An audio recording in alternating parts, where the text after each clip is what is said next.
Сәлем, балалар. Бүгінгі ертегіміз 3 аю деп аталады. Ертеде бір кішкентай қыз болыпты.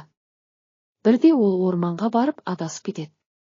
Қайтар жолды іздеп жүріп, қалың ағаштар арасында тұрған ескі үйге кезігеді.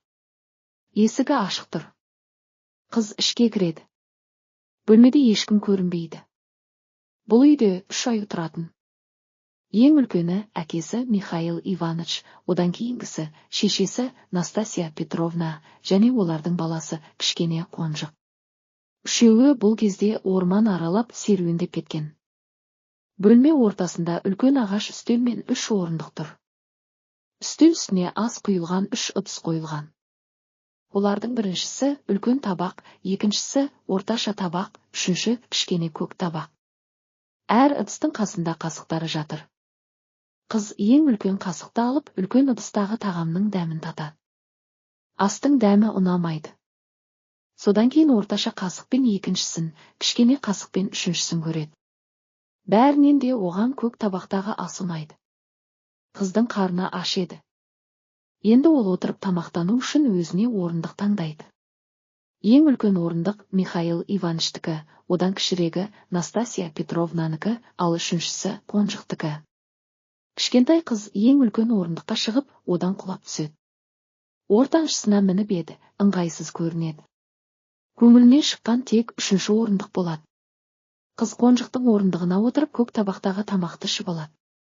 Қарны тойған ол кішкентай орындықты ары-бері шайқап ойнайды. Ақырында оны сындырып, өзі жерге құлайды. Қолымен Қонжықтың қасығын қағып жібереді. Қасық ұшып барып, бұрышта тұрған сандықтың астына кіріп жоқ болады. Қыз орнынан тұрып келесі бөлмеге кіреді. Бұл жерде 3 төсек бар екен. Ең үлкені Михаил Иваныштікі, ортаншысы Настасия Петровнанікі, ал үшіншісі Қонжықтікі. Қыз ең үлкен төсекке шығады. Бұл оған тым үлкендік жасайды. Одан түсіп ортаншысына жатады. Ол биік көрінеді. Ыңғайлы болғаны 3-ші төсек. Қатты шаршаған қыз осы Қонжықтың орнына жатып тәтті ұйқыға батады. Бұл кезде орманда аралап шаршаған әрі қарындары ашқан аюлар үйлеріне оралған еді. Ішке кірген олар алдымен тамақтанбақшы болады. Ең үлкен аю өз табағына қарап, жуан даусымен, менің ыдысыма тиіскен кім? Деп ақырады. Настасия Петровна да ыдысына қарап, менің табағымды орнынан қозғалтқан кім? Дейді ашуланып. Кішкене Қонжық жіңішке даусымен, менің тамағымды мүлдем ішіп қойыпты дейді, көк табақты қолына алып. Үлкен аю енді үлкен қасығын ұстап, менің қасығыма тиіскен кім? Деп ақырады жуан даусымен. Менің қасығымды орнынан қозғалтқан кім? Дейді Настасия Петровна. Қонжық жіңішке даусымен, ал менің қасығым жоқ дейді, жан-жағына қарап. Михаил Иваныч, кім менің орындығымды қозғалтқан? Дейді зор даусымен. Настасия Петровна болса, ал менің орындығыма отырған кім? Дейді налып. Оның дауысы үлкен аюға қарағанда жайырақ шығады. Менің орындығымды біреу тіпті сындырып тастапты дейді Қонжық жыламсырап. Аюлар ішкі бөлмеге кіреді. Менің төсегіме жатқан кім? Дейді Михаил Иваныч ақырып. Ал менің төсегіме шыққан кім? Дейді Настасия Петровна басын шайқап.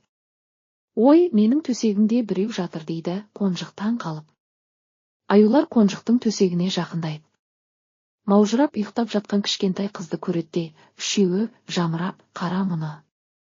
Ұстаңдар. Ұстаңдар. Ұста оны. Деп айғайға басады. У-шудан оянып кеткен қыз жанында тұрған 3 аюды көреді. Қатты қорыққан ол ашық тұрған терезеден жерге секіріп түседі. Алды-артына қарамай қаша жөнеледі. Қызды ұстай алмаған Михаил Иваныч, Настасия Петровна мен Қонжық үшеуі артта қалады. Құрметті тыңдармандар, алдағы уақытта қандай ертегі тыңдағыларың